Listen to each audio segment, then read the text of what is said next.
আমরা আমাদের কাছে অনেক ব্যস্ত, কিন্তু এই ব্যস্ততার ফল কি একবার ভেবেছেন? এত পড়াশোনা করেছেন, ফল কি? চাকরি করছেন, অনেক অর্থ উপার্জন করছেন, ফল কি? বিবাহ করেছেন, ফল কি? সন্তানাদি হয়েছে, ফল কি? সন্তানদেরকে মানুষ করেছেন, শিক্ষিত করেছেন, ফল কি? মৃত্যু, হতাশা। এটা স্বীকার করতে কষ্ট হয় আমাদের, কিন্তু বাস্তব হচ্ছে কি, আমি যা যা বললাম এই সব কিছু কিন্তু আমাদের মৃত্যুর হাত থেকে রক্ষা করতে পারবে না। দুঃখের সময় ভগবানকে বেশি স্মরণ আসে না আনন্দের সময় বেশি ভগবানকে স্মরণ আসে? বলুন সত্যি কথা। কারা কারা ভাবে যে দুঃখের সময় ভগবানকে বেশি স্মরণ আসে? হরে কৃষ্ণ বলুন। আবার একাদশী হরে কৃষ্ণ হয়ে গেল। এটা বাস্তব কোথায়? যখন জীবনে প্রতিবন্ধকতা আসে, যখন জীবনে অনেক কষ্ট আসে, তখন ভগবানকে আমাদের বেশি স্মরণ হয়। জন্মদিনে, আপনার জন্মদিন, কেক কাটা হচ্ছে, সবাই উপহার দিচ্ছে, সবাই বলছে তুমি কত ভালো, তুমি কত ভালো, হ্যাপি বার্থডে, শুভ জন্মদিন। ওই সময় ভগবানকে বেশি স্মরণ হয়? হয় না। আবার জিজ্ঞাসা করছি, একটু মন দিয়ে ভাববেন কি বলছে। কষ্টের সময় ভগবানকে স্মরণ হয়, যখন ভালো থাকি তখন ভগবানকে স্মরণ হয় না। এইবারে আপনি বিচার করুন যে ভগবানকে স্মরণ করা ভালো না ভগবানকে ভুলে থাকা ভালো? শুনতে পেলাম না? ভগবানকে স্মরণ করা ভালো। ভগবানকে কি করে স্মরণ হচ্ছে? কোন পর্যায়ে স্মরণ হচ্ছে? যখন খারাপ থাকি। যখন ভালো থাকি তখন তো স্মরণ হয় না। তাহলে আমাদের ভালো থাকা উচিত না খারাপ থাকা উচিত? হ্যাঁ, আমরা আরেকটি বোকা। কত বোকা আমরা, একটু বিবেচনা করার জন্য বলছি, আর কিছু না। প্রভুপাদ এই উদাহরণ দিয়েছেন, আমি উদাহরণ দিই। প্রভুপাদ বলছেন যে একজন ব্যক্তি হসপিটালে শুয়ে আছে, তার অ্যাক্সিডেন্ট হয়েছে, হাত পা সব ব্যান্ডেজ, মাথা ব্যান্ডেজ, সব ব্যান্ডেজ, কথা বলতে পারছে না, খুব অল্প অল্প কথা বলে হাসপাতালে শুয়ে আছে। আর আত্মীয় স্বজন এসে জিজ্ঞেস করছে কেমন আছো? যার হাত পা ব্যান্ডেজ, আইসিইউতে ভর্তি আছে, সে বলছে একটু ভালো আছি। আমাদের অবস্থা এরকম। আমি বলছি কি, যে যখন আমরা খারাপ অবস্থায় থাকি তখন ভগবানকে বেশি স্মরণ হয়, যখন ভালো অবস্থায় থাকি বেশি স্মরণ হয় না। আপনারাই বললেন, উত্তরটা আপনারা দিলেন তো, হ্যাঁ কি না? আপনারা একটু বিবেচনা করে দেখবেন যে আমরা ভালো আছি না খারাপ আছি।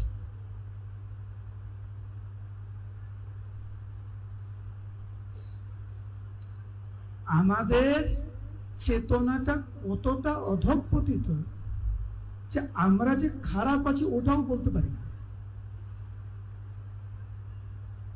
খারাপ থাকলেও কেউ যদি জিজ্ঞাসা করে কেমন আছেন, ভালো আছি, কাকে বলবেন আপনি যে আপনি খারাপ আছেন? কে আপনার কথা শুনবে? কে আপনাকে বুঝবে? মানুষ বুঝে না, সেই জন্য ভিতরে ক্রন্দন করে কিন্তু বাইরে হাসি মুখে বলে ভালো আছে। এবং এই অভ্যাসটা এমন এক জায়গায় এসেছে যে আমাদের প্রকৃত যে পরিচিতি, প্রকৃত সত্তা, প্রকৃত যে আমাদের পরিস্থিতি, এটা স্বীকার করতে আমরা ভুলে গেছি। কেমন আছেন? খুব ভালো।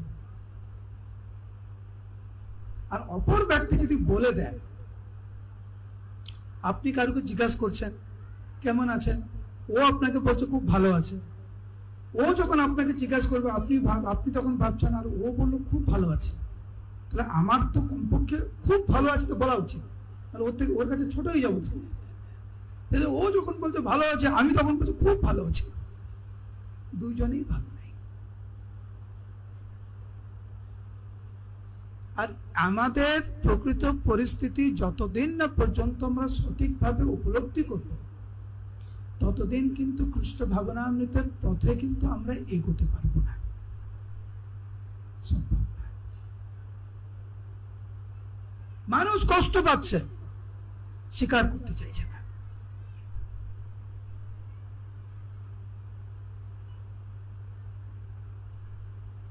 কিন্তু এই জড় জগৎটা ভগবান এমন ভাবে তৈরি করেছে, কেউ যদি একটু সচেতন হয়, একটু জাগ্রত অবস্থায় থাকে, সে বুঝতে পারবে যে এই জড় জগতে আব্রহ্মা ভুবনালোকে পুনরাবৃত্তি করছে। কোন জীবই ভালো থাকতে পারে না। আর যতটুকু আমরা ভাবি ভালো আছি, একদম ক্ষণস্থায়ী, কিছু সময়ের জন্য, অনিত্যকালের জন্য। কিন্তু আমরা যেই পুণ্যভূমিতে আমরা জন্মগ্রহণ করেছি, এই ভারতবর্ষ, বিশেষ করে মানব দেহ যে আমরা পেয়েছি, এই মানব দেহ কিন্তু আমাদেরকে আমাদের জীবনের সর্বোচ্চ পর্যায়ে আমাদের নিয়ে যেতে পারে। অন্য কোন দেহে যেটা খুব কঠিন। একজন কুকুর কিন্তু সে জিজ্ঞাসা করতে পারে না যে ভগবানকে কি করে ভালোবাসতে পারি আমি। সে কিন্তু এই অনিত্য সংসারের বন্ধন থেকে কিভাবে যে সে মুক্তি পেতে পারে, একটা বিড়াল কিন্তু জিজ্ঞাসা করতে পারে না, কিন্তু মানব পারে। আর এইটি হচ্ছে মানব এবং পশুর মধ্যে পার্থক্য। মানব জীবন গ্রহণ করে যদি আমরা ভগবান সম্বন্ধে জানতে না চাইলাম, ভগবত ভক্তি না করলাম, নিত্যানন্দ প্রভুর চরণ কমলে আত্মসমর্পণ না করলাম, শুদ্ধভাবে হরিনাম করার চেষ্টা না করলাম, তাহলে মানব জীবন পেয়ে কি করলাম? সেই জন্য শাস্ত্র বলছে যে মানুষ হয়েও পশুর মতো জীবন যাপন করছে, পশুভি সমান, কি লাভ? ভারতবর্ষে জন্মগ্রহণ করেছেন, নিত্যানন্দ প্রভুর আবির্ভাব স্থানে জন্মগ্রহণ করেছেন, ইস্কনের সাথে যুক্ত হয়েছেন, প্রভুপাদের সংস্পর্শে এসেছেন, এরপরেও যদি ভালো ভক্ত হওয়ার চেষ্টা না থাকে, তীব্র বাসনা না থাকে, তা আমাদের মতো অভাগা কেউ থাকবে না।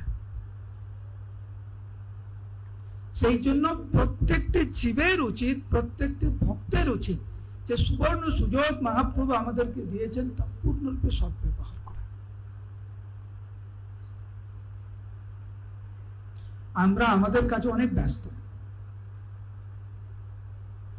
কিন্তু এই ব্যস্ততার ফল কি একবার ভেবেছেন? এত পড়াশোনা করেছেন, ফল কি? চাকরি করছেন, অনেক অর্থ উপার্জন করছেন, ফল কি? বিবাহ করেছেন, ফল কি? সন্তানাদি হয়েছে, ফল কি? সন্তানদেরকে মানুষ করেছেন, শিক্ষিত করেছেন, ফল কি? মৃত্যু, হতাশা।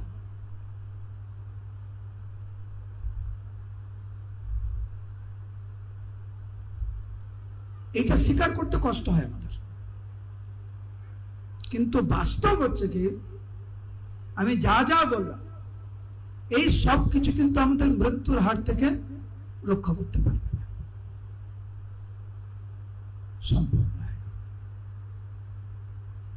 সত্য যুগে এরকম একজন রাজা ছিল, অত্যন্ত প্রভাবশালী আর নিজের কাজে খুব ব্যস্ত, ঠিক যেরকম আমরা খুব ব্যস্ত। সত্য যুগে এই স্থানে মানে নবদ্বীপ ধাম, বলুন নবদ্বীপ ধাম কি? তো গোত্রুম দ্বীপে সত্য যুগে এই স্থানে ছিল রাজা, সব জানে, সুবর্ণ সেন তার নাম। তো সত্য যুগে নবদ্বীপ ধামে একজন রাজা বাস করতেন, সেই রাজার নাম হচ্ছে সুবর্ণ সেন। কি নাম? জোরে জোরে কি নাম? এই কাহিনী আপনারা আজকে মুখস্থ করে নিয়ে যাবেন, জীবনে কাজে দেবেন। বহুদিন রাজ্য করিল, পরেতে বার্ধক্য হইল, তবু নাহি কার্যেতে বিশ্রাম। রাজ্য চালাতে চালাতে বৃদ্ধ হয়ে গেছে, কিন্তু তার সাম্রাজ্য আরো বাড়ানোর যে চেষ্টা, অর্থ উপার্জন করার যে চেষ্টা, ভালো থাকার চেষ্টা, তাতে কোনো খামতি নেই।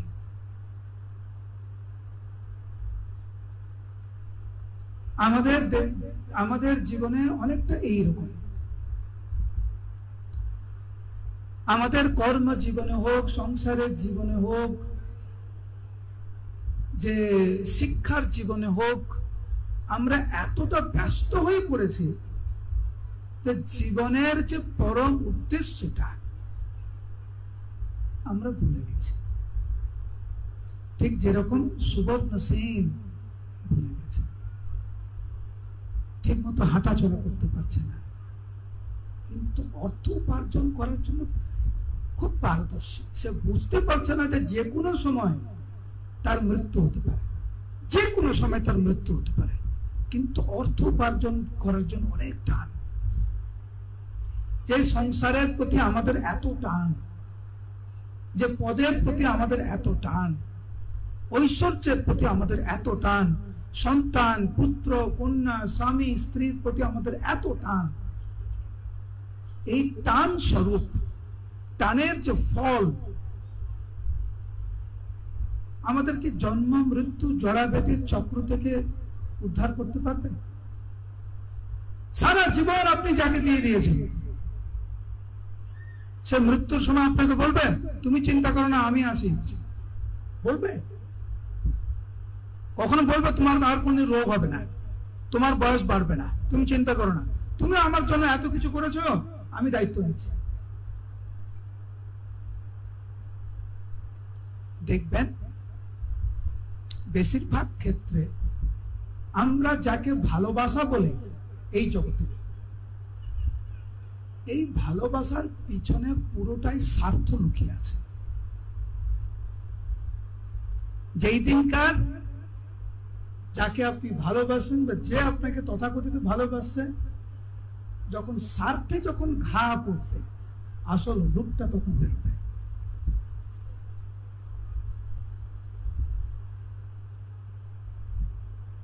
কিসের ভালোবাসা? অনেক স্বার্থ জুড়ে আছে। আমাদের জেগে ওঠার সময় হয়েছে। তো এখানে বর্ণনা যে যখনই বদ্ধ জীব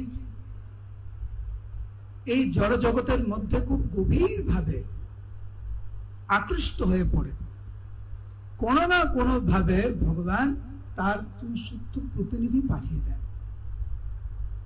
যেমন আমাদের জীবনে প্রভুপাদকে পাঠিয়েছেন ভগবান, গুরুবর্গকে আমরা পেয়েছি, মহাপ্রভুর আশীর্বাদে, নিত্যানন্দ প্রভুর আশীর্বাদে একাচক্র আমাদের মন্দির হয়েছে। এগুলো কার ইচ্ছা? ভগবানের ইচ্ছা।